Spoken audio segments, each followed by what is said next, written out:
রব্বুল ইজ্জা ওয়াল জালালের দরবারে আমরা শুকরিয়া জ্ঞাপন করছি যে আল্লাহ তাআলা আজকে আমাদেরকে এশার সালাতের পরে এরকম চমৎকার একটি সোশ্যাল গ্যাদারিংয়ে একত্রিত হওয়ার তৌফিক এনায়েত করেছেন।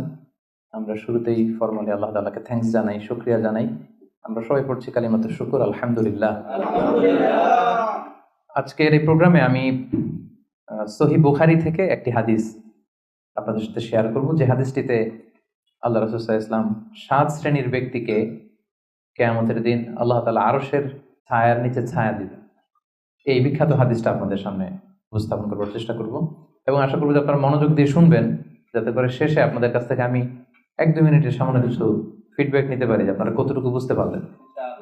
সো মনোযোগটা একেবারে আমার দিকে হবে, হ্যাঁ, ডানে বায়ে কোনো দিকে তাকানো যাবে না। হাদিসটি সহিহ বুখারীতে এসেছে আর হাদিসটির বর্ণনাকারী হচ্ছেন সাইয়েদনা আবু হুরায়রা রাদিয়াল্লাহু তাআলা আনহু।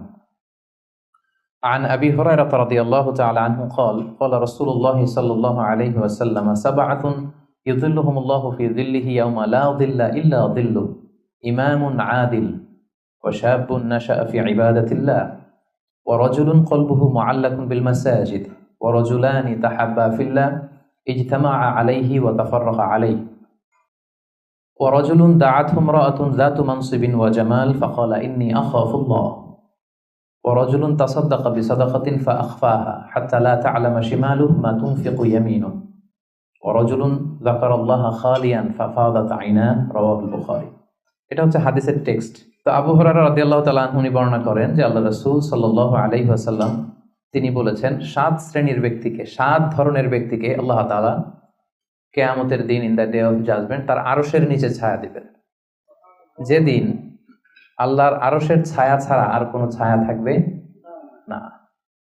এর মধ্যে প্রথম শ্রেণী হচ্ছে ইমামুন আদিল, মানে the just ruler, the just king, ন্যায়পরায়ণ শাসক।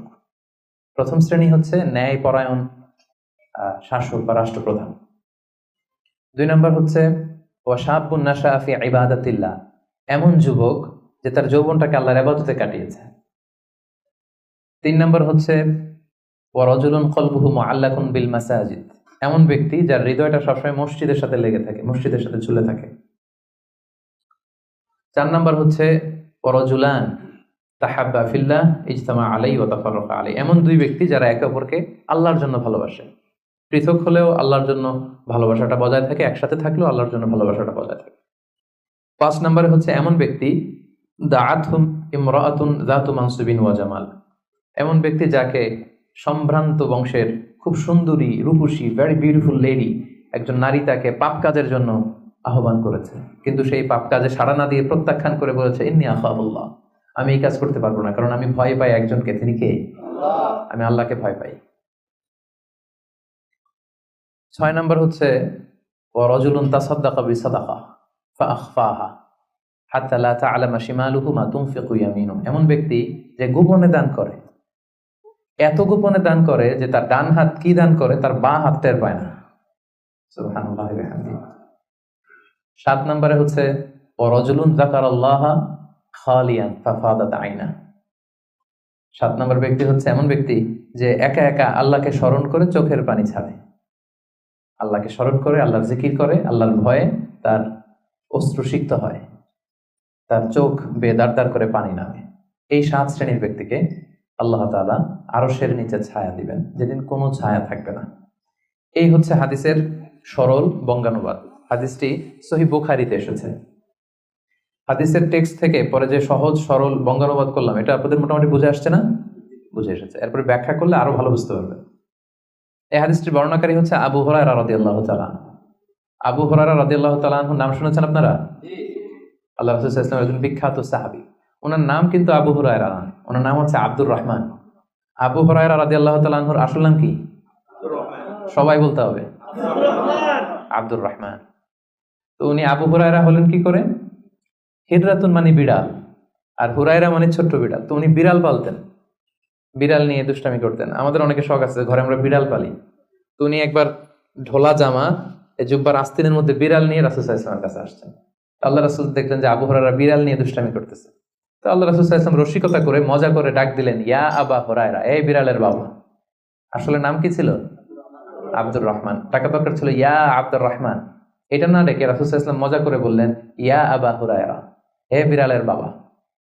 তো রাসূল সাল্লাল্লাহু আলাইহি ওয়াসাল্লাম কিন্তু এরকম মজা প্রায় করতেন, প্রায় সাহাবাদের মধ্যে তিনি মজা করতেন, রসিকতা করতেন। তবে এটা হালাল রসিকতা ছিল, হালাল এন্টারটেইনমেন্ট।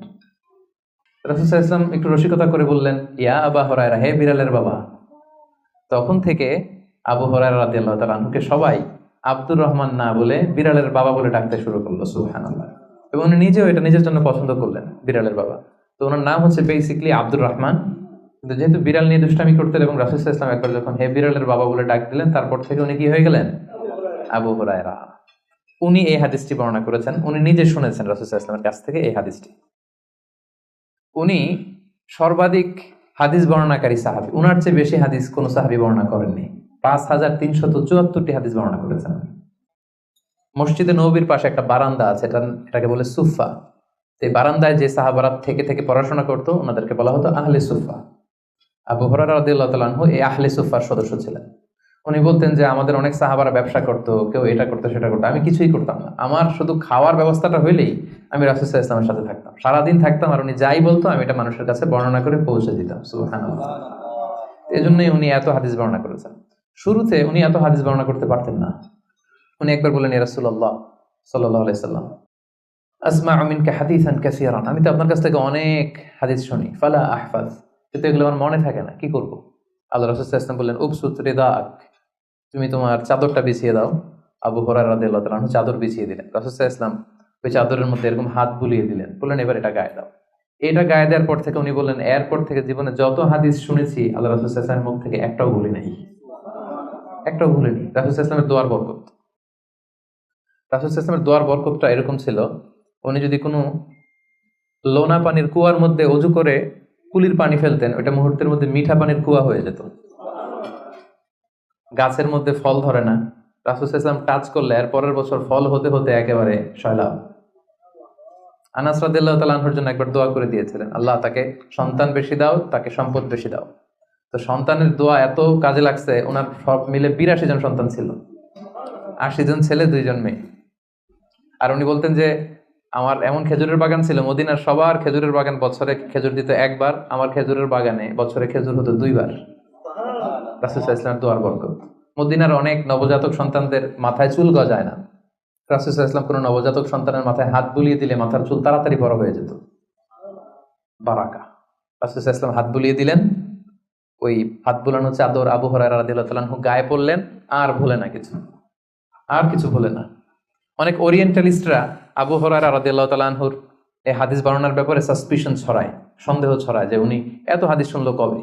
একজন মানুষকে এত হাদিস কারো কাছ থেকে শুনে মনে রাখতে পারে নাকি? আপনারা আমার যত কথা শুনেন কয়টা মনে রাখতে পারবেন? তারা সন্দেহ ছড়ায় যে আবু হুরায়রা এগুলো নিজ থেকে মনে হয় বলেছে। আসলে না, কখনো না, নেভার। উনি রাসূল সাল্লাল্লাহু আলাইহি ওয়াসাল্লামের কাছ থেকে যেমনটি শুনেছে ঠিক তেমনটি বলেছে, এবং এটা হচ্ছে রাসূল সাল্লাল্লাহু আলাইহি ওয়াসাল্লামের দোয়ার বরকত, ওই যে চাদরে হাত বুলিয়ে দিয়েছিলেন। তাহলে হাদিসের যে বর্ণনাকারী আবু হুরায়রা রাদিয়াল্লাহু তাআলা আনহু, ওনার ব্যাপারে একটা ছোটখাটো ধারণা পেয়ে গেলেন না আপনারা? আচ্ছা, এবার আমরা হাদিসে চলে যাই।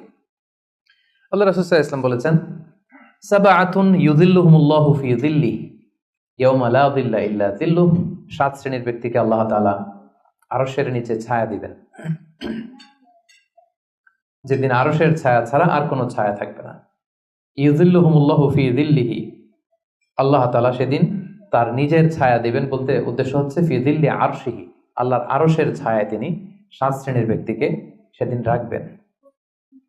আল্লাহর আরশের ব্যাপারে আপনারা শুনেছেন না, যে আর রহমানু আলাল আরশি ইস্তাওয়া, আল্লাহ তাআলা আরশের উপর পজিশন নিয়েছেন। আল্লাহ তাআলার পজিশন কোথায়? আরশের উপর। আরশ হচ্ছে মহাবিশ্বের সবকিছুর উপরে এটার অবস্থান। আমরা খালি চোখে উপরে কি দেখি? আকাশ। আসলে আমরা আকাশ দেখি না, এটা দেখি মহাশূন্য, স্পেস। প্রথম আকাশ যে কত বড় তার কোনো হিসাব নাই। এই যে পৃথিবী থেকে সূর্য 13 লক্ষ গুণ বড়, পুরো পৃথিবীটাই তো আমাদের দেখার সুযোগ হয়নি। এই পৃথিবীর চেয়ে নাকি এবার সূর্য কয় গুণ বড়? Can you imagine that? 13 লক্ষ গুণ বড়। সূর্যের চেয়ে এরকম কোটি কোটি গুণ বড় তারা আছে।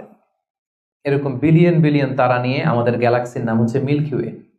এটার পরে আরেকটা গ্যালাক্সি সবচেয়ে কাছের অ্যান্ড্রোমেডা, ওটা আরো বড়। ওইখানে বিলিয়ন বিলিয়ন ট্রিলিয়ন গ্যালাক্সি, এরকম প্রত্যেকটা গ্যালাক্সি ঘুরছে, প্রত্যেকটা তারা তাওয়াফ করছে মহাশূন্যে। এরকম হাজার কোটি তারা নিয়ে আমাদের প্রথম আকাশের মহাশূন্য। প্রথম আকাশ কিন্তু অনেক উপরে, এই যে নাসার বিজ্ঞানীরা, অমুক বিজ্ঞানীরা রকেট দিয়ে এখানে যায় ওখানে যায়, এরা প্রথম আকাশের 1 কোটি ভাগের 1 ভাগও এখন অর্জন করতে পারেনি। ওই প্রথম আকাশের পরে হচ্ছে দ্বিতীয় আকাশ। ওই দ্বিতীয় আকাশের তুলনায় প্রথম আকাশটা কত ছোট শুনেন। আপনার হাতের আংটি যদি আপনি বিশাল মাঠের মধ্যে ছেড়ে দেন, একটা মরুভূমির মধ্যে ফেলে দেন, পুরো মাঠের তুলনায় হাতের আংটি যত ছোট, আল্লাহর দ্বিতীয় আসমানের তুলনায় আল্লাহর প্রথম আসমানটা ঠিক তত ছোট। দ্বিতীয় আসমান আরো বড়, তৃতীয়টা আরো বড়, যত উপরে ঊর্ধ্বাকাশের যত কাহিনী একটার চেয়ে একটা বড়, এরকম 60টা আকাশ। তার উপরে সিদরাতুল মুনতাহা, বর্ডার এরিয়া। তার উপরে লা জামান লা মাকান, ওইখানে সময়ের হিসাব নাই, স্পেস নাই, সময় নাই। কারণ আল্লাহর সময় দিয়ে বাঁধা যায়? আমাদের যেমন বসতে জায়গা লাগে, আল্লাহর পজিশনে থেকে জায়গার প্রসঙ্গটা আসে না। কারণ লাইসা কামিসলিহি শাই, উনি কারো মতো না, উনি উনার মতো। ওয়ালাম ইয়াকুল্লাহু কুফুয়ান আহাদ, তার মতো কেউ নাই। তো তিনি কার মতো? তিনি তার মতো। তার মতো কেউ নাই, তো তিনি কার মতো? তিনি তার মতো। তার উপরে হচ্ছে আল্লাহর কুরসি, তার উপরে আল্লাহর আরশ, সেখানে আল্লাহর পর্দা, এই পর্দার পেছনে আল্লাহ তাআলার সত্তা। আমাদের বাড়ির পর্দাগুলো কি দিয়ে তৈরি বলেন তো? কাপড় দিয়ে। আল্লাহর পর্দাগুলো আলো দিয়ে তৈরি, নূরের পর্দা। পর্দাটাই আলো। এজন্য সাহাবারা জিজ্ঞেস করেছিলেন, ইয়া রাসূলুল্লাহ হাল রাআইতা রাব্বাক, আপনি কি মেরাজের রাতে আপনার রবকে দেখেছিলেন? রাসূল সাল্লাল্লাহু আলাইহি ওয়াসাল্লাম বলেছিলেন, নূরুন আন্না আরাহু, উনি তো নূর, আলোর পর্দা, চোখ ঝলসে যাওয়ার মতো অবস্থা, আমি কিভাবে দেখবো? তার মানে সরাসরি দেখেননি। আল্লাহ তাআলার সাথে সিক্রেট মিটিং হয়েছিল, কনভারসেশন হয়েছিল, কথাবার্তা হয়েছিল। তার উপরে হচ্ছে আরশ। ওই আরশের ছায়ার নিচে কিয়ামতের ময়দানে আল্লাহ তাআলা 7 শ্রেণীর ব্যক্তিকে স্থান দিবেন। কয় শ্রেণীর? 7 শ্রেণীর ব্যক্তিকে স্থান দিবেন, যে দিনটা হবে 50 আলফা সানাহ মিম্মা তা'উদ্দুন, 50,000 বছরের সময় একটা দিন, কিয়ামতের দিন। 50,000 বছর। মানুষগুলো সব হয়রান হয়ে যাবে। ইউহশারুন নাসু ইয়াউমাল কিয়ামাতি হুফাতান উরাতান মুশাতান গুরলা। রাসূল সাল্লাল্লাহু আলাইহি ওয়াসাল্লাম বললেন, প্রতিটি মানুষ হুফাত, কারো পায়ে জুতা নেই। আমাদের প্রত্যেকের জুতা আছে না আজকে? সেদিন জুতা থাকবে না। উরাতান, নেকেট, উলঙ্গ, গাড়ি নাই, কিছু নাই, ঘোড়া নাই, গুরলা, জন্মদিনের পোশাকে সবাই পাগলের মতো। আম্মা জান আয়েশা বলেন, ইয়া রাসূল, এটা কেমন কথা? কারো গায়ে যদি ড্রেস না থাকে তো সবাই লজ্জা পাবে না? একে অন্যকে দেখে হাসাহাসি করবে না? আল্লাহ রাসূল সাল্লাল্লাহু আলাইহি ওয়াসাল্লাম বললেন, লিকুল্লি ইমরিইম মিনহুম ইয়াওমা ইদিন শাআনু ইউগনি। আয়েশা, সেদিনটা এত ভয়ঙ্কর হবে যে অন্যের কি অবস্থা এটা চিন্তা করতেই সে ভুলে যাবে। নিজের অবস্থা নিয়ে এত পেরেশানিতে সে থাকবে, ঘর্মাক্ত, ক্লান্ত, শ্রান্ত, পেরেশান। সূর্যটা একেবারে মাথার কাছে চলে আসবে, সূর্যের তাপে মাথার মগজগুলো গলে নাকের ছিদ্র, কানের ছিদ্র দিয়ে বেয়ে বেয়ে পড়বে, জিহ্বাটা কুকুরের মতো বেরিয়ে আসবে সামনের দিকে। মানুষ হাঁপাতে থাকবে, দৌড়াতে থাকবে, ক্লান্ত শ্রান্ত, কেউ কাউকে চেনে না। ইয়াউমা ইয়াফিরুল মারউ মিন আখিহি ওয়া উম্মিহি ওয়া আবিহি ওয়া সাহিবাতিহি ওয়া বানিহি। ভাই ভাইকে চিনবে না, পরিচয় দিবে না। মা ছেলেকে দেখে পরিচয় দিবে না, বন্ধু বন্ধুকে দেখে পরিচয় দিবে না, সবাই ইয়া নাফসি ইয়া নাফসি। ওই ভয়ঙ্কর দিনে আল্লাহ তাআলা 7 শ্রেণীর লোককে তার আরশের নিচে ছায়া দিবেন। আমরা কি চাই না যে আমরা ওই 7 শ্রেণীর অন্তর্ভুক্ত হই? আমরা আল্লাহ তাআলার কাছে কামনা করি আমরাও যেন সেই 7 শ্রেণীর অন্তর্ভুক্ত হয়ে সে ভয়ঙ্কর দিনে আল্লাহ তাআলার আরশের নিচে ছায়া পেতে পারি। আরো জোরে আমরা সবাই পড়ি আমিন। ওই 7 শ্রেণীর ব্যক্তিদের মধ্যে প্রথম শ্রেণী হচ্ছে ইমামুন আদিল, ন্যায়পরায়ণ শাসক, the just ruler, the just king. যেই বাদশাহ, যেই শাসক, যেই কিং তার প্রজাদের প্রতি ন্যায়পরায়ণ ভাবে বিচার করে, ইকুয়ালি ট্রিট করে সবাইকে, কারোর উপর জুলুম করে না। কারণ আল্লাহ তাআলা জুলুম পছন্দ করেন না। আল্লাহ কি কারোর উপর জুলুম করেন? কিয়ামতের দিনের বিচারে তিনি কারোর উপর জুলুম করবেন? আল্লাহ তাআলা বলেন, ইন্নী হারামতু যুলমা আলা নাফসি, আমি আমার উপর জুলুমকে হারাম করেছি, ফালা তাযালামু, তাই তোমরাও তোমাদের উপর জুলুম করো না, খবরদার। আয-যুলমু যুলুমাতুন ইয়াউমাল কিয়ামা, যারা এই পৃথিবীর বুকে কারোর উপর জুলুম করবে, এই জুলুমটা জুলুমাত হয়ে, অন্ধকার হয়ে তার কাঁধে চেপে বসবে কিয়ামতের দিন। সো আল্লাহ তাআলা প্রথম 7 জনের মধ্যে সর্বপ্রথম যাকে আরশের নিচে ছায়া দিবেন তিনি হচ্ছেন ইমামুন আদিল, just king, the just ruler, ন্যায়পরায়ণ শাসক, যারা আদালতের সাথে কাজ করে। ইন্নাল্লাহা ইয়া'মুরুকুম বিল আদলি ওয়াল ইহসান, আল্লাহ তাআলা এই আদালতের ব্যাপারে, জাস্টিসের ব্যাপারে সবসময় তিনি আদেশ করেন। জাস্টিস ভায়োলেট হয়, ন্যায়পরায়ণতা, ইনসাফ এটা ভায়োলেট হয়, এটা আল্লাহ তাআলা কখনো চান না। যারা বিচার করার সময় ন্যায় বিচার করে, উভয় পক্ষের কথা শুনে, যারা রায় দেওয়ার সময় ন্যায়সঙ্গত ভাবে রায় দেয়, যারা জনগণের ট্রিট করার সময় সঠিকভাবে ট্রিট করে, সেই ধরনের রাজা যারা, সেই ধরনের কিং যারা, রুলার যারা, তারা সেদিন স্থান পাবে। এটা শুধু আল্লাহর কাছেই না, তারা যারা জাস্ট রুলার তাদেরকে দুনিয়ার মানুষরাও পছন্দ করে না অনেক। উদাহরণস্বরূপ বলছি, ফর এন এক্সাম্পল, এই যে রেসেপ তাইয়েব এরদোগান, জাস্ট উদাহরণ, আরো অনেক ভালো ভালো রুলার আছে, আপনারা আরো ভালো বলতে পারবেন। তো এই যে তুরস্কের রেসেপ তাইয়েব এরদোয়ান, মুসলিম বিশ্বের বিভিন্ন ইস্যু নিয়ে উনি খুব কনসার্ন, চমৎকার চমৎকার উদ্যোগ নিচ্ছে। এটা আমাদের খুব ভালো লাগে না? আমাদেরকে অনুপ্রাণিত করে, আমাদেরকে উজ্জীবিত করে। ইভেন কি অমুসলিম রাষ্ট্রপ্রধান যারা এই জাস্ট রুলার, যারা সব সময় কি করে, ন্যায়পরায়ণতার সাথে মানুষের সাথে ট্রিট করে, তাদেরকে সবাই পছন্দ করে। কানাডার প্রধানমন্ত্রীর নাম জানেন আপনারা? এই যে জাস্টিন ট্রুডো, সে অমুসলিম, তাই না? খ্রিস্টিয়ান খুব সম্ভবত, তারপরেও তাকে সবাই খুব পছন্দ করে। কেন? He is a just ruler, তাই না? জনগণের প্রতি সে ন্যায়পরায়ণ, একজন ন্যায়পরায়ণ রাষ্ট্রনায়ক সে। সো ইমামুন আদিল, প্রথম শ্রেণী হচ্ছে এমন শাসক যে হচ্ছে ন্যায়পরায়ণ, যার কাছে কেউ বিচার চাইলে সে মাজলুম হয় না, তার জনগণের প্রতি যে দায় দায়িত্ব এটা সে সঠিকভাবে পালন করে। বিচার করার সময়, রায় দেওয়ার সময় সে উল্টাপাল্টা রায় দেয় না, আদালতের সাথে সবাইকে এক চোখে দেখে। এই ব্যক্তিকে সেদিন আল্লাহ তাআলা আরশের নিচে ছায়া দিবে। এই পয়েন্টটা সবার কাছে ক্লিয়ার না? আচ্ছা, ইমামুন আদিল। 2 নাম্বার হচ্ছে ওয়াশাবুন নাশাআ ফি ইবাদাতিল্লাহ, এমন যুবক যে যুবক তার যৌবনটাকে আল্লাহর ইবাদতে কাটিয়েছে। এখানে এই যে আপনারা যারা বসে আছেন বেশিরভাগই হচ্ছেন যুবক, বেশিরভাগই, সবাই তো যুবক। আমি তো বয়স্ক তেমন কাউকে দেখতে পাচ্ছি না, 2-1 ছাড়া। 2-1 তাও খুব বয়স্ক না, আমাদের কাছাকাছি বা কিছু বড় হবে, ঠিক কিনা? সাধারণত যুবক ধরা হয় কোন বয়স থেকে কোন বয়সে? লেটস সে 20 থেকে 40, তাই না? 20 থেকে 40, এই 20 বছরের সময়টা হচ্ছে একেবারে জীবনের সবচাইতে মাহেন্দ্র ক্ষণ। এত শক্তি, সম্ভাবনা, টকবগে যুবক। যুবকদের মধ্যে আল্লাহ অনেক প্রাণ শক্তি দিয়েছে। এরা বিপ্লব ঘটায় ফেলতে পারে, এরা সময়ের গতি স্রোতকে পাল্টে দেয়, সাগরের স্রোতকে উল্টে দেয়, এরা বিপ্লব করে ফেলে, ইতিহাস রচনা করে, ঠিক কিনা? এই যুবক তার যৌবনের মোক্ষম সময়টা অন্যায় করে কাটায় না, আজে বাজে কাজ করে কাটায় না, জুলুম করে কাটায় না, দুর্নীতি করে কাটায় না, টেন্ডারবাজি, চাঁদাবাজি, মিথ্যা, খারাপ কাজ, কোন এই ধরনের কাজের সাথে নিজেকে জড়িত রাখে না, বরং নাশা ফি ইবাদাতিল্লাহ, আল্লাহর ইবাদতে সে তার জীবনটাকে কাটায়। এজন্য যৌবনের এই সময়টা প্রিয় ভাইরা অনেক দামি। এটা বেশি দিন থাকবে না। রং ধরা যৌবন জং ধরে নাই, শেষ। এই দেখতে দেখতে ছোট্ট কিশোর হয়ে পৃথিবীতে এসেছিলেন, শিশু ছিলেন, কিশোর, তারপর এখন যুবক। কিছুদিন পরে বিয়ে করে থাকলে দেখবেন যে আল্লাহ ঘরে মেহমান পাঠিয়ে দিলে বাবা হয়ে গেছেন। কিছুদিন পরে মেয়েটার বিয়ে দিলে এরপর কি হয়ে যাবেন? শ্বশুর হয়ে যাবেন, এরপরে নানা হয়ে যাবেন, দাদা হয়ে যাবেন। এই তো জীবন, this is the circle of life. রং ধরা যৌবন জং ধরে শেষ, এটা থাকে না খুব বেশি দিন। এই জন্য এই যৌবনের এই সময়টাকে যারা আল্লাহর ইবাদতে তারা কাটিয়েছে, তাদেরকে আল্লাহ তাআলা আরশের নিচে ছায়া দিবেন। নাশা ফি ইবাদাতিল্লাহ। এবং যৌবনের ইবাদতকে আল্লাহ তাআলা খুব বেশি পছন্দ করে। ইবাদতটা অনেক ব্রড সেন্সে যদি আপনি চিন্তা করেন, অনেকে মনে করে যে শুধু নামাজ পড়া, শুধু রোজা রাখা, শুধু জিকির করা এটাই ইবাদত। আসলে ব্যাপারটা কিন্তু এমন নয়। মানব কল্যাণে আপনি যাই করেন, আল্লাহ তাআলার আদেশ পালনে আপনি যাই করেন, সবটাই ইবাদত, ঠিক কিনা? আপনি যদি রক্ত দেন, মুমূর্ষু রোগীকে বাঁচাতে রক্তের প্রয়োজন হয় না? আপনি যদি তাকে বাঁচাতে রক্ত দেন, এটাও ইবাদত। আপনি পরিবেশকে সুন্দর রাখার জন্য গাছ লাগালেন, এটাও ইবাদত।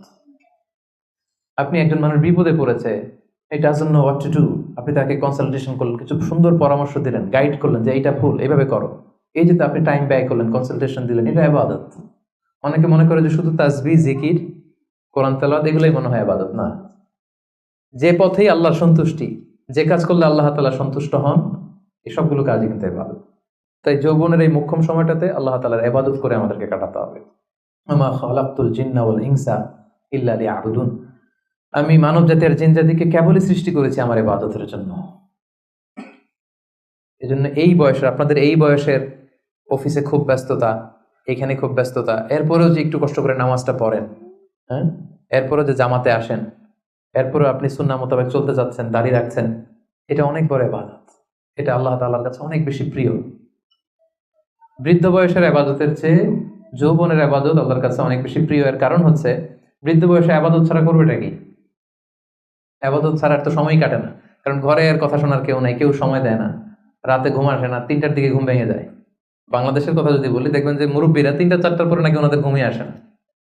তো অজু করে ইমাম সাহেবের 1 ঘন্টা আগে আসে মসজিদে ফজর পড়তে। ইমাম সাহেব দেরি করলো কেন, মুয়াজ্জিন দেরি করলো কেন, ওনারা এটা বলে। কারণ ওই যে ঘুম আসে না, কি করবে? তো তখন তার ইবাদত করা ছাড়া সময়ই কাটে না। ওই ইবাদত আল্লাহর কাছে ততটা প্রিয় নয় যতটা প্রিয় হচ্ছে একজন যুবকের ইবাদত, ঠিক কিনা?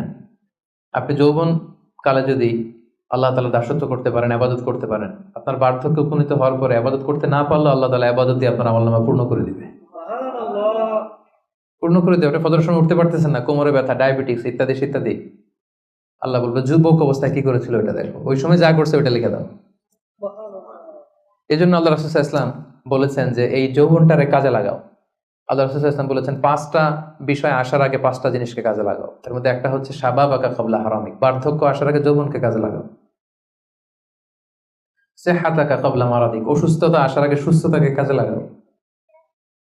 গিনাকা ক্বাবলা ফাকরিক, গরিব হয়ে যাওয়ার আগে তোমার ধনাঢ্যতাকে কাজে লাগাও। ফারাগাকা ক্বাবলা শুগলিক, ব্যস্ত হয়ে যাওয়ার আগে অবসরটারে কাজে লাগাও। হায়াতাকা ক্বাবলা মাউতিক, মৃত্যু আসার আগে জীবনটারে কাজে লাগাও। এই জন্য যৌবনটাকে যেন আমরা কাজে লাগাই প্রিয় ভাইয়া। এবং কিয়ামতের ময়দানে 5টা প্রশ্ন করা হবে, এই 5টা প্রশ্নের উত্তর না দিয়ে কোনো বনি আদম পাই নাড়াতে পারবে না, পা নাড়াতে পারবে না। এর মধ্যে প্রথম প্রশ্ন আন হায়াতিহি ফিমা আফনা, তার জীবনটা সে কোন কাজে লাগিয়েছে। ও আন শাবাবিহি ফিমা আবলা, জীবনের মধ্যে যে যৌবন ছিল ওই সময় কি করছে, ওই সময় কি ইসলামের বিরুদ্ধে তার কাজ করেছে, হারাম কাজগুলোতে সময় ব্যয় করেছে, হারাম ব্যবসা করেছে, হারামের সাথে সম্পৃক্ত ছিল, ইসলাম বিরোধী গোষ্ঠীর সাথে সম্পৃক্ত ছিল। আপনাকে জিজ্ঞেস করা হবে যে এই যৌবনের সময়টা আপনি কি কাজে লাগিয়েছেন, নাকি ইসলামের পক্ষে ছিল, যা করেছে ইসলামের পক্ষে কাজে লেগেছে। সম্পদ কোত্থেকে উপার্জন করেছে, কোথায় ব্যয় করেছে, যতটুকু জেনেছে ততটুকু মেনেছে কিনা। এই 5টা প্রশ্নের উত্তর দেওয়ার আগে বনি আদম কিয়ামতের ময়দানে পাই নাড়াতে পারবে না। এই জন্য দ্বিতীয় শ্রেণী হচ্ছে ওয়াশাবুন নাশাআ ফি ইবাদাতিল্লাহ, এমন যুবক যে তার যৌবনকে আল্লাহর ইবাদতে কাজে লাগিয়েছে। এজন্য যৌবনটাকে যেন আমরা কাজে লাগাই। মনে থাকবে সবার, সবাই কিন্তু আপনারা যুবক, এই সময়টা পাবো না, আমরা মিস করবো কিছুদিন পরে। এই যে কুচকুচে কালো দাড়ি, আপনার কি মনে হয় আজীবনে কালোই থাকবে? তাহলে আমাদের দাদার গুলা সাদা করলো কে, নানার গুলা সাদা করলো কে? ওই বয়সে যাওয়ার পরে এই কুচকুচে দাড়ি, কালো চুল, এগুলো কি হয়ে যাবে? সাদা হয়ে যাবে। এটাই জীবন। সো সময়টাকে যেন আমরা কাজে লাগাই, আমরা যেন অন টাইমে জামাতের সাথে সালাদগুলো যেন আদায় করি, কোনো হারাম কাজের সাথে যেন আমরা সম্পৃক্ত না হই। খুব হিসেব করে করে আমাদের এই যৌবনের চমৎকার সময়টা যেন আমরা কাজে লাগাই। মনে থাকবে তো ইনশাআল্লাহ? 3 নাম্বার হচ্ছে ওয়ারাজুলুন কলবুহু মুআল্লাকুন বিল মাসাজিদ, এমন ব্যক্তি যার হৃদয়টা সবসময় মসজিদের সাথে ঝুলে থাকে, মসজিদের সাথে সবসময় লেগে থাকে, মসজিদের সাথে সম্পৃক্ত, মসজিদ ছাড়া আর কিছু ভালো লাগে না। এরকম কিছু টাইপ লোক আছে না? মসজিদ থেকে নামাজ পড়ে চলে আসছে বাসায়, কিন্তু মন পড়ে আছে কই? মসজিদে। আমাদের অনেকের যায় মসজিদে কিন্তু মন থাকে কই? বাড়িতে। উল্টা হয়ে যায় আর কি, উল্টা যেন না হয়। অনেকে দেখবেন যে জোহর নামাজ পড়ে বাসায় আসছে, বাট মনটা পড়ে আছে মসজিদে। এই 3 নাম্বার ব্যক্তি হচ্ছে রাজুলুন কলবুহু মুআল্লাকুন বিল মাসাজিদ। 3 নাম্বার ওই ব্যক্তিকে আল্লাহ আরশের নিচে জায়গা দিবে যার হৃদয়টা মসজিদের সাথে লেগে থাকে। আর মসজিদ খুব ভালো লাগে। জোহর পরে বাসায় আসে কিন্তু মনটা পড়ে থাকে মসজিদে, ভাবে যে আসরটা পড়তে কখন যাব। আবার আসরের সময় যে যখন বের হয় মনে মনে ভাবে মাগরিবের সময় আমি কই থাকবো, আশেপাশে সূরাও থাকবে কিনা, মসজিদের জায়গা থাকবে কিনা, নামাজটা জামাতে হবে কিনা, একটা টেনশন, একটা পেরেশানি, সবসময় মসজিদের দিকে মনটা লেগে থাকে সব সময়। এই ধরনের লোককে আল্লাহ তাআলা সেদিন তার আরশের নিচে ছায়া দিবেন। একটা হাদিস আল্লাহ রাসূল সাল্লাল্লাহু আলাইহি ওয়াসাল্লাম বলেছেন যে মান গাদা ইলাল মাসজিদি আও রাহা আ'আদাল্লাহু লাহু নুজুলান ফিল জান্নাতি কুল্লামা গাদা আও রাহা। সকাল সন্ধ্যা যে ব্যক্তি সবসময় মসজিদে যায়, যতবার সে মসজিদে যাবে ততবার আল্লাহ তাআলা জান্নাতের মধ্যে তার জন্য স্পেশাল একটা অ্যাপার্টমেন্ট তৈরি করবেন, স্পেশাল একটা বাঙ্কুয়েট হল তৈরি করবেন। এই যে এরকম বাঙ্কুয়েট হল, যেখানে তার হসপিটালিটি, তাকে আপ্যায়নের জন্য ফেরেশতারা বসে থাকবে। আল্লাহু আকবার। এজন্য মসজিদের সাথে যেন আমরা আমাদের সম্পর্কটাকে গড়ে তুলি। যদিও এই কোভিডের কারণে মসজিদে যাওয়ার সুযোগ খুব একটা আমাদের হচ্ছে না। আমি জানি না আপনাদের এলাকাগুলোতে কি অবস্থা, যেতে পারেন না। আমি নিজেও অনেকদিন মসজিদে নামাজ পড়তে পারছি না। মাঝে মাঝে আমাদের ইউনিভার্সিটিতে যেতাম জুমার সালাতে, এখন সেটাও যাওয়া যায় না, সুযোগ নাই। একটা সময় ছিল অনেকে যায় নাই, এখন মসজিদের দরজাগুলো বন্ধ। আমার মোহতারাম মরহুম নানা শ্বশুর গোলাম সরোয়ার সাইদি নানা ভাই ইন্তেকাল করেছেন, আপনারা জানেন। উনি চমৎকার একটা আলোচনা করেছিলেন। উনি বলছিলেন যে, হে যুবক, তুমি কি এখনো মসজিদে যাবে না? তুমি কি দেখছো না গোটা বিশ্বের মসজিদগুলোতে তালা ঝুলছে? কখন তোমার হুঁশ ফিরবে? আর কবে তুমি নামাজি হবে? এখন তো তুমি চাইলেও যেতে পারবে না। এখন তো চাইলেও যেতে পারছি না, ঠিক কিনা? একটা সময় যাই নাই, অনেকেই যায় নাই। এখন মন চাচ্ছে মসজিদে যে নামাজ পড়বো, তারপরও যাওয়ার সুযোগ নাই। এই যে মালয়েশিয়াতে প্রায় 1 বছর ধরে আমরা মসজিদে রেগুলারলি যেতে পারছি না। কিছুদিন অবস্থা ভালো হলে খুলে দেয়, তারপরে আবার লকডাউন, আবার এমসিও, মুভমেন্ট কন্ট্রোল অ্যাক্ট। তো চাইলেও কিন্তু আমরা যেতে পারবো না। এবং এই পরিস্থিতি থেকে আসলে উত্তরণ হবে কিনা আমাদের কোনো গ্যারান্টি আছে? নতুন আরেকটা করোনা ভাইরাসের ধরন পাওয়া গিয়েছে ইউকেতে, লকডাউন, সব ইন্টারন্যাশনাল ফ্লাইট ক্যান্সেল। ওইটা নাকি এই কোভিডের 10 গুণ বেশি শক্তিশালী। এটা যদি চারদিক থেকে হামলা করে, অ্যাটাক করে, আমরা যাবো কোথায়? একটা সময় মসজিদে আমরা যাই নাই, এখন চাইলেও যেতে পারছি না। যেন সম্মানিত ভাইয়েরা, আমরা আল্লাহ তাআলার কাছে দোয়া করি যে আমাদের এই কঠিন পরিস্থিতি থেকে আল্লাহ তাআলা আমাদেরকে উত্তরণ দিক, মসজিদগুলোকে আল্লাহ তাআলা খুলে দেওয়ার ব্যবস্থা করে দিক, আমরা যেন আবার আগের মতো মসজিদে যে আল্লাহ তাআলাকে সেজদা দিতে পারি। সো রাজুলুন কলবুহু মুআল্লাকুন বিল মাসাজিদ। 3 নাম্বার হচ্ছে এমন ব্যক্তি যার অন্তরটা সবসময় মসজিদের সাথে লেগে থাকে। দেখবেন অনেক লোক আছে মসজিদে গেলে ভালো ফিল করে, he feels good, he feels very comfortable. মসজিদে গেলে কেমন যেন একটা আরাম লাগে, শান্তি লাগে, প্রশান্তি অনুভব হয়, হয় না আপনাদের? মসজিদে গেলে অনেকের ঘুমও চলে আসে শান্তির চোটে। মসজিদে জুমার খুতবা দেওয়ার সময় ঘুম আসে না অনেকের? কারণ ওই সব গুনার বোঝা তো মসজিদের বাইরে ফেরেশতারা রেখে দিয়েছে। এবার হালকা হয়ে, পাতলা হয়ে, প্রশান্ত চিত্তে মসজিদে ঢুকলে প্রশান্তির ঘুম চলে আসে। এই জন্য আমাদের কামনা, ইচ্ছা, বাসনা, আকাঙ্ক্ষা এমন যেন হয় যে আমরা যেন সবসময় মসজিদ কেন্দ্রিক থাকতে পারি। কাজী নজরুল খুব চমৎকার করে লিখেছেন, মসজিদেরই পাশে আমার, যাতে গড়ে বসে মুয়াজ্জিনের আজান শুনতে পাই। শুনেছেন না আপনারা? মসজিদেরই পাশে আমায় কবর দিও ভাই, যেন গড়ে হতেও মুয়াজ্জিনের আজান শুনতে পাই।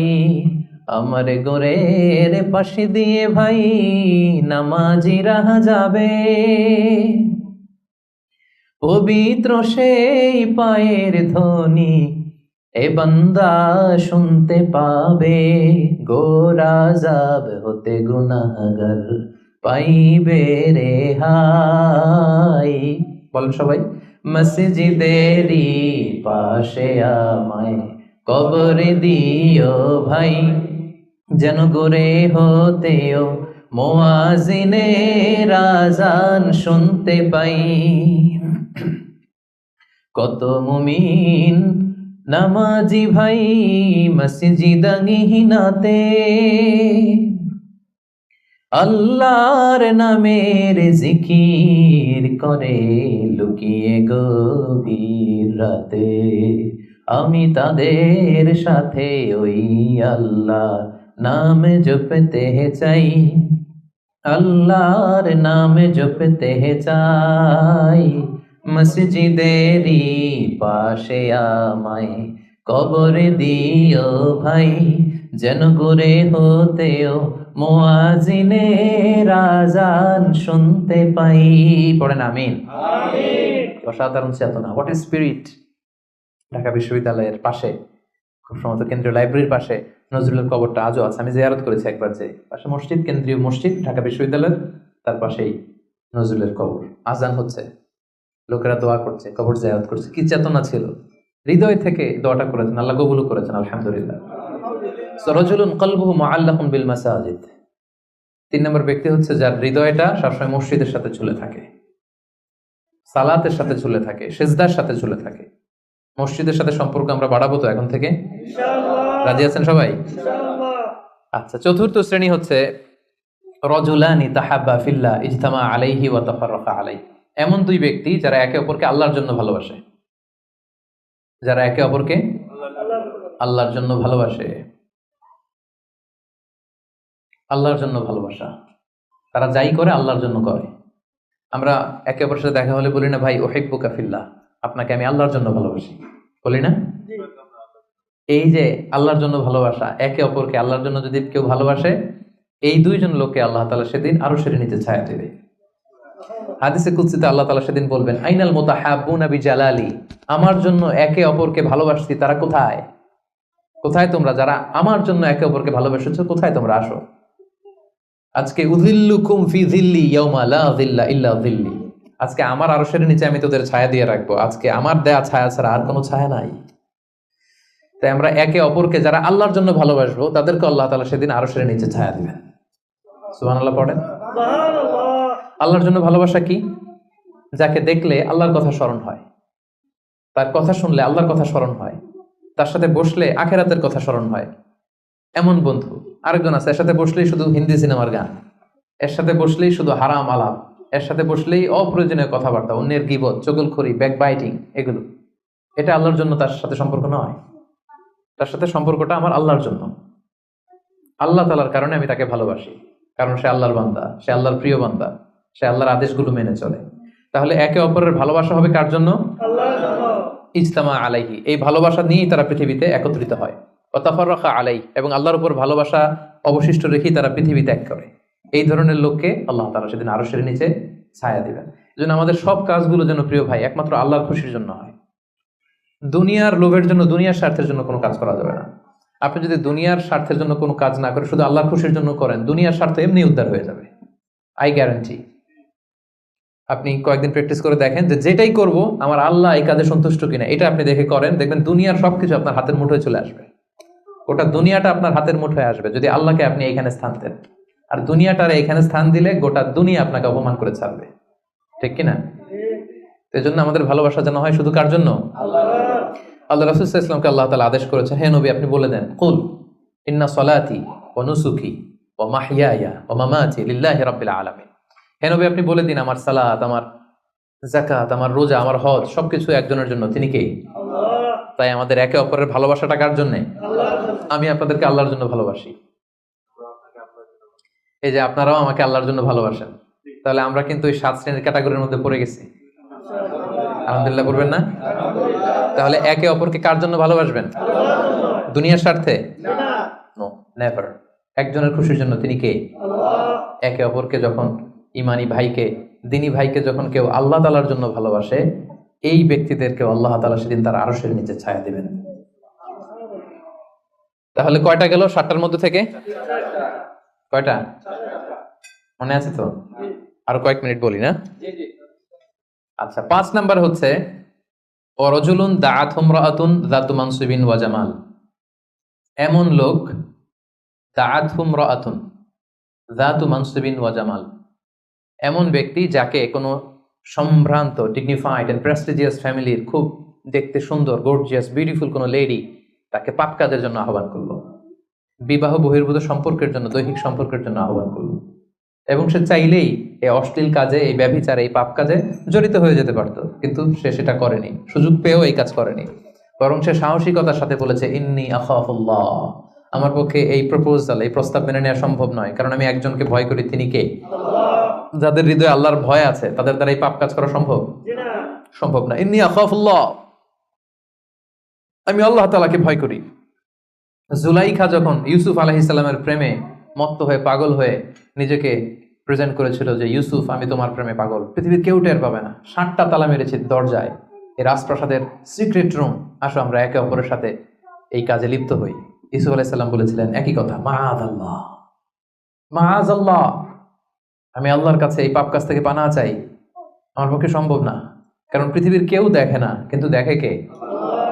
আপনি দরজা বন্ধ করে, লাইট বন্ধ করে, সুইচ বন্ধ করে দিয়ে, পর্দা লাগাই দিয়ে আপনি পাপ করছেন, কেউ দেখে নাই পৃথিবীর, পুলিশ দেখে নাই, সিসি ক্যামেরা অফ করা, কেউ দেখে নাই, কিন্তু একজন দেখে, তিনি কে? সবার চোখকে ফাঁকি দেয়া যায়, কিন্তু আল্লাহর চোখ ফাঁকি দেয়া যাবে? এজন্য প্রিয় ভাইয়েরা, একজন মুমিন বান্দার জীবনে তার চরিত্রটা সবচাইতে দামি। এই যে এখানে আপনারা সবাই যুবক, এটা আমাদের ওয়াজ, আমাদের জন্য রেলেভেন্ট। এজন্য ইংরেজিতে বলা হয় when money is lost something is lost, যখন টাকা নষ্ট হয়, টাকা হারায়, এটা সামথিং, হাতের ময়লা আবার আসবে। when health is lost something is lost, যখন স্বাস্থ্য নষ্ট হয়, এটা কিছু একটা জিনিস নষ্ট হলো, কিন্তু when character is lost everything is lost, যখন চরিত্র শেষ, ওর কিচ্ছু নাই, ওর সব শেষ, ঠিক কিনা? এজন্য প্রিয় ভাইয়েরা, আমাদের চরিত্রটাকে হেফাজত করতে হবে। এটা হচ্ছে খুবই রেলেভেন্ট ওয়াজ আমাদের জন্য। শয়তানের হাতছানি, চাকচিক্যময় হাতছানি আমাদেরকে পাপের পথে নিয়ে যেতে পারে, কিন্তু খবরদার, ইউসুফ আলাইহিস সালামের সেই শিক্ষা যেন আমরা ধারণ করি। আমরা যেন বলি মাআযাল্লাহ, ইন্নী আখাফুল্লাহ, আমি আল্লাহ তাআলাকে ভয় করি। আমি কাকে ভয় করি? আল্লাহ তাআলাকে। আল্লাহ ইজ ওয়াচিং মি, আল্লাহ আমাকে দেখছেন। পৃথিবীর কেউ দেখে না, কিন্তু দেখে কে? আল্লাহ। আল্লাহ তাআলা তিনি দেখেন। এজন্য আল্লাহ তাআলা বিশ্বাসীদেরকে বলেছেন কুল লিল মুমিনিনা ইয়াগুদ্দু মিন আবসারিহিম, হে নবী আপনি বিশ্বাসীদের বলুন তারা যেন তাদের চোখকে নামায়। Lower your eyesight, lower your gauge, নিজের চোখের লাগাম টেনে ধরতে হবে। ওই আহফাদু ফুরুজাহুম, এবং নিজের প্রাইভেট লজ্জাস্থানের হেফাজত করতে হবে। আল্লাহ রাসূল সাল্লাল্লাহু আলাইহি ওয়াসাল্লাম বলেছেন মাইয়াদমান লি মা বাইনা লিহিয়াইহি ওয়া মা বাইনা রিজলাইহি আদমান লাহুল জান্নাহ। একটু খেয়াল করে শুনেন, আল্লাহ রাসূল বলেছেন আমার যে উম্মত আমাকে দুইটা অঙ্গের গ্যারান্টি দিবে যে এই দুই অঙ্গ দিয়ে সে কোনো পাপ করবে না, তাহলে ওই উম্মতকে আমি জান্নাতের গ্যারান্টি দিয়ে দিলাম। সুবহানাল্লাহ। অঙ্গ দুইটা কি? এক হচ্ছে দুই চোয়ালের মাঝখানে যে অঙ্গটা থাকে মানে জিহ্বা, আরেক হচ্ছে দুই পায়ের মাঝখানে যেটা থাকে প্রাইভেট মানুষের লজ্জাস্থান।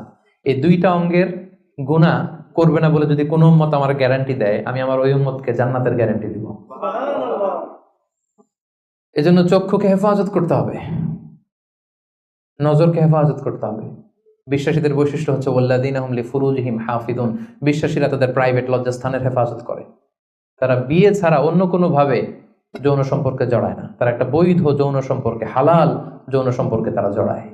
বিয়ে ছাড়া কোনো যৌন সম্পর্ক ইসলাম আমাদের জন্য হালাল করে নাই। নাই। এজন্য যুবকদেরকে বিষ্ণু ইসলাম বলেছেন ইয়া মা আশারাশ শাবাব মান ইসতাতা মিনকুমুল বাআতা ফালিয়াতাযাওয়াজ, যাদের সক্ষমতা আছে আর্থিক এবং শারীরিক, ফালিয়াতাযাওয়াজ, বিয়ে করো।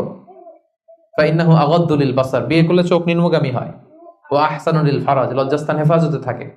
ওয়া মান লাম ইয়াস্তাতি, যার সক্ষমতা নাই বিয়ে করার, ফা আলাইহি বিসসাওম, সে রোজা রাখো। সে কি করো? রোজা রাখো। ফাইন্নাহু লাহু বিজা, কারণ এই রোজার মাধ্যমে তাকে পাপ কাজ থেকে আল্লাহ তাআলা বাঁচাবেন। সুবহানাল্লাহ। এখানে বিয়ে করছেন না সবাই? জি। সবাই বিবাহিত? আচ্ছা, আলহামদুলিল্লাহ। আল্লাহ তাআলা খুব দ্রুত যারা বিয়ে করে নাই তাদেরকেও বিয়ের ব্যবস্থা করে দেয়। আমিন। বিয়েটা কিন্তু ভাই অনেক বরকতের। বিয়েটা কি? বরকত। অনেক বরকতের। হালাল পন্থায় আল্লাহর দেয়া যৌবনকে উপভোগ করুন। মুমিনের সম্পর্ক হয় শুধু হালালের সাথে, হারামের সাথে মুমিনের কোনো সম্পর্ক আছে? সম্পর্ক নাই। যে বিয়ে করে তার দিনদারি, দিনের অর্ধেক পূর্ণ হয়ে যায়। আল্লাহ রাসূল সাল্লাল্লাহু আলাইহি ওয়াসাল্লাম বলেন কেউ যখন বিয়ে করলো তার দিনের অর্ধেক পূর্ণ হয়ে গেল। ফালিয়াত্তাকিল্লাহা ফিন নিসফিল বাকি, বাকি অর্ধেকের ভয় করলেই চলবে তার, এখন অর্ধেক পূর্ণ হয়ে গেছে। আল্লাহু আকবার। আল্লাহ রাসূল সাল্লাল্লাহু আলাইহি ওয়াসাল্লাম বলেছেন নিকাহ মিন সুন্নতি, বিয়ে আমার সুন্নাত। ফামান রাগিবা আন সুন্নতি ফালাইসা মিন্নি, যে আমার সুন্নতকে ঘৃণা করে ও আমার উম্মত হতে পারে না। না। যারা বিয়ে করতে চায়, বিয়ে করে নিজের পাপ থেকে নিজেকে বাঁচাতে চায়, তাদেরকে সাহায্য করা আল্লাহ নিজের জন্য ওয়াজিব করে ফেলেছেন। তিন শ্রেণী, আল্লাহ বলে তিন ধরনের ব্যক্তিকে সাহায্য করা আমি আল্লাহর উপর ওয়াজিব। কয় শ্রেণীর? তিন শ্রেণী। এর মধ্যে এক শ্রেণীর হচ্ছে যে বিয়ে করতে চায়, আর নাকিহ আল্লাযী ইউরিদুল আফাফ, পুত পবিত্র থাকতে যে, চরিত্র বাঁচাতে যে বিয়ে করতে চায়, টাকা নাই, সমস্যা এটা সেটা, কিন্তু খুব চাচ্ছে বিয়ে করতে, আল্লাহ বলে ওই যুবককে হেল্প করা আমি আল্লাহর জন্য ওয়াজিব হয়ে গিয়েছে। সুবহানাল্লাহ। অনেকে বিয়ে করে না এই জন্য যে আগে ধনী হয়ে নেই, টাকা পয়সা কিছু হোক এরপরে বিয়ে করবো, কিন্তু ইসলামের সিস্টেম হচ্ছে আগে বিয়ে করো, এরপরে আমি আল্লাহ তোমার ধনী বানাই দেবো। সুবহানাল্লাহ। ধনী বানায় দেয় কে? আল্লাহ। তো আপনি আল্লাহর সিস্টেমে চলবেন না আপনার সিস্টেমে? আল্লাহ। ধনী হওয়ার সিস্টেমই তো হচ্ছে আগে বিয়ে করতে হবে। সব সফল লোকেরা, ধনী লোকেরা দেখবেন যে আগে বিয়ে করে ফেলছে। এজন্য আমরা যেন বিয়ে করে হালাল পন্থায় আল্লাহর দেয় যৌবনকে উপভোগ করি। হারামের সাথে যেন আমরা কখনো কোনোভাবে আপোষ না করি, সম্পর্ক না করি। তাই পঞ্চম নাম্বার ব্যক্তি হচ্ছে যাকে কোনো রূপসী সুন্দরী পাপ কাজের অফার দেয়, সে কি অফারে ওই কাজে সাড়া দেয়? না। সেটাকে প্রত্যাখ্যান করে বলে ইন্নী আখাফুল্লাহ, আমি কাকে ভয় করি? আল্লাহকে। আল্লাহকে ভয় করি। তাহলে ৫ নম্বর ব্যক্তি হচ্ছে যারা নিজেকে পুত পবিত্র রাখে, যারা নিজেকে পাপ কাজ থেকে বাঁচিয়ে রাখে। কয়টা গেল? শুনতেছেন সবাই? জি। ৬ নম্বর হচ্ছে রজুলুন তাসাদ্দাকা বিসাদাকাতিন ফাআখফাহা, এমন ব্যক্তি যে গোপনে দান করে। কিভাবে দান করে? গোপনে। কতটা গোপনে দান করে? হাত্তা লা তা'লামু শিমালুহু মা তুনফিকু ইয়ামিনু, এত গোপনে দান করে যে তার ডান হাত কি দান করেছে বাম হাত সেটা টের পায় না। সুবহানাল্লাহ। সুবহানাল্লাহ। এই হাত দিলে কি এই হাত সাথে থাকবে না? জি। তারপরও আল্লাহ রাসূল সাল্লাল্লাহু আলাইহি ওয়াসাল্লাম হাদিসের ভাষ্যটা, বাক্য চয়নটা এমন ভাবে করেছেন যে এত গোপনে দেয় যে এই হাত কি করে এই হাতই জানে না, এই হাত কি করে এই হাতই জানে না, গোপনে দান করে। প্রকাশ্যে দান করা জায়েজ, দেখিয়ে দান করা জায়েজ আছে, কিন্তু শ্রেষ্ঠ দান, ভালো দান হচ্ছে গোপনে দান। কারণ দেখিয়ে দান করলে এটা আল্লাহর কাছে কবুল হতেও পারে, নাও হতে পারে। আপনার মনের মধ্যে রিয়া, লোক দেখানো ভাব থাকতে পারে, তাই না? আমাদের দেশে অনেক প্রোগ্রামে, মসজিদে, মাহফিলে বলে যে অমুক ভাই চেয়ারম্যান সাহেব, অমুক এমপি, অমুক দানবীর, উনি 1 লক্ষ টাকা, বলেন মারহাবা। তো সবাই বলে মারহাবা, আর ওনারও একটা ইচ্ছা যে আমার একটু বলুক সবাই মারহাবা, দানবীর বলুক, আমি যে শিল্পপতি, বিজনেস ম্যাগনেট, একটু নাম টাম হোক আমার। তো এই যে নাম হোক, একটু নাম ফুটানোর মানসিকতা নিয়ে যে 1 লক্ষ টাকা দান করলো, একটি টাকা আল্লাহর কাছে কবুল হয়নি। কারণ লোক দেখানো মানসিকতা নিয়ে নিয়ে করলে এটা আল্লাহ কবুল করে না। কারণ ওইখানে সে দুইজনের সন্তুষ্টি চাচ্ছে, লোকেও ভালো বলুক, আল্লাহও ভালো বলুক। নো, আল্লাহ এটা নিবেন। শিরক করে ফেলছেন। শিরক মানে আল্লাহর সাথে যদি কাউরে আবার সাথে চান, আপনি অন্য কাউকে চাইতে পারবেন না, দেখাতে হবে একজনকে, তিনি কে? আল্লাহ। এটাকে বলা হয় শিরকুল আসকার, ছোট শিরক। লৌকিকতা, লোক দেখানো মানসিকতা, এটা ছোট শিরক, বড় শিরক না, এটা ছোট শিরক। সো এই লৌকিকতার মানসিকতা আমাদেরকে বন্ধ করতে হবে। অনেক দানবীর, দানশীল ব্যক্তি কিয়ামতের দিন জাহান্নামে যাবে। আল্লাহ বলবে যাও, go to the hell fire, জাহান্নামে যাও। সে বলবে আল্লাহ আমি তো কোটি কোটি টাকা দিয়েছি, ইয়াতিমখানা করলাম, মসজিদ করলাম, এটা করলাম, চ্যারিটি ফাউন্ডেশন করলাম, এত দান সদকা করার পরে আমি জাহান্নামে যাব? আল্লাহ বলবেন সেটা তুমি করেছো, মানুষ তোমাকে হাতেম তাই বলবে, দানবীর বলবে, তোমাকে বিজনেস ম্যাগনেট বলবে, নাম ফুটানোর জন্য বলছো। তো নাম তো দুনিয়াতে হয়েছে, যেটা চাইছিলে ওটা তো পাইছো, আমার কাছে কি? আমার কাছে তোমার জন্য কিছু নাই, যাও জাহান্নামে যাও। ওইরকম দানশীল যেন আমরা না হয়, আল্লাহ আমাদেরকে হেফাজত করুক। আমিন। গোপনে দান, যদিও সেটা অল্প হয়। কেউ নাই, একটা লোক বসে আছে অন্ধ, আস্তে করে 100 টাকা বের করে দিয়ে দিলেন, কেউ দেখে নাই, দেখার দরকারও নাই। যিনি দেখার দরকার উনি দেখছে, উনি কে? আল্লাহ। মসজিদে দান বাক্স 500 টাকা দিয়ে দিলেন, কেউ দেখে নাই। এটা দুনিয়ার কাউকে খুশি করার জন্য আপনি দেননি, শুধু আল্লাহকে দেখানোর জন্য দিয়েছেন। এই দানটা আল্লাহ খুব পছন্দ করে। সাদাকাতুস সির তুতফি গাদাবার রব, গোপন দান আল্লাহর রাগকে প্রশমিত করে, আল্লাহর রাগকে কমিয়ে দেয়। গোপন দান, জন্য এই গোপন দানটা খুবই জরুরি। মুসনাদে আহমদ ইবনে হাম্বলের একটি হাদিস, পৃথিবী যখন আল্লাহ বানালেন, পৃথিবী কাঁপতে আরম্ভ করেছে, হেলে দুলে পড়ছে। আল্লাহ পৃথিবীতে পাহাড় নামিয়ে দিলেন, পাহাড় ঢুকিয়ে দিলেন। পাহাড় যখন প্যারেকের মতো ঢুকিয়ে দিলেন পৃথিবীতে, পৃথিবী আর কাঁপে না, আর ভূমিকম্প হয় না, আর নড়ে না। এই দৃশ্য ফেরেশতারা দেখে তো অবাক, বললেন আল্লাহ, পাহাড়ের এত শক্তি যে পৃথিবীর মধ্যে পাহাড় যখন প্যারেকের মতো ঢুকাই দিলেন, পৃথিবী আর কাঁপে না, পৃথিবী একেবারে স্টেবল। ইয়া রাব্বি হাল মিন খালকিকা শাইউন আশাদ্দু মিনাল জিবাল, আল্লাহ আপনার সৃষ্টির মধ্যে পাহাড়ের চাইতে শক্তিশালী কি কিছু আছে? ফেরেশতারা জিজ্ঞেস করতেছে। আল্লাহ বলেন আছে। কি সেটা? আল হাদিদ, লোহা। আল্লাহ বললেন লোহা পাহাড়ের চাইতে শক্তিশালী, কারণ লোহা দিয়ে পাহাড় কাটা যায়, ঠিক না? ঠিক। লোহার হাতুড়ি দিয়ে পাহাড় কাটা যাবে না? ঠিক। কাটা যাবে।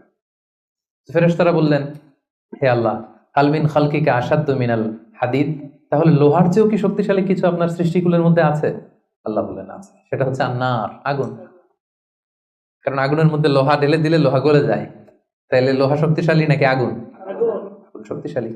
ফেরেশতারা আবার আশ্চর্য হয়ে বলল, ইয়া রাব্বি হাল মিন খালকিকা শাইউন আশাদ্দু মিনান নার, আল্লাহ আগুনের চাইতেও শক্তিশালী কিছু আছে?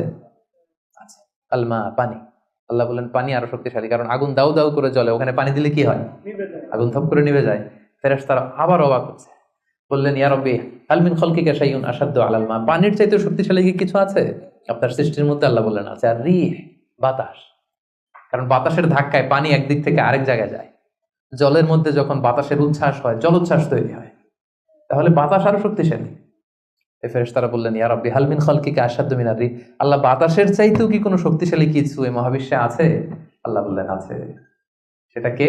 বনি আদম। এমন বনি আদম যে গোপনে দান করে, সুবহানাল্লাহ। এমন বনি আদম যে সিক্রেটলি চ্যারিটি করে, মানুষকে দেখাতে যায় না। আস্তে করে 2 টাকা, আস্তে করে 10 টাকা, আস্তে করে 50 টাকা, আস্তে করে 1 লক্ষ টাকার চেক পাঠায় দিল একটা এতিমখানায়, কেউ দেখে নাই, দেখাইতেও চায় না উনি। এই লোকটা ওই বাতাসের চাইতে বেশি শক্তিশালী। আল্লাহু আকবার। আল্লাহু আকবার। তাহলে গোপন দান আল্লাহর কাছে এত প্রিয়। যারা গোপনে দান করে তাদেরকে আল্লাহ তাআলা সেদিন আরশের নিচে ছায়া দিবেন। সুবহানাল্লাহ। সুবহানাল্লাহ। এজন্য প্রিয় ভাইরা, আমাদের প্রত্যেকের কিছু গোপন আমলের দরকার আছে। গোপন, এটা কাউরে দেখানোর দরকার নেই। সবকিছু মানুষকে দেখাতে হয় না, সবকিছু ছবি তুলে ফেসবুকে দিতে হয় না। কিছু পার্সোনাল জিনিস থাকা লাগে, পার্সোনাল একটা area, personal space, personal life, personal charity, personal good deeds, এটা লাগবে আপনার। এটা আল্লাহ তাআলা বেশি পছন্দ করেন।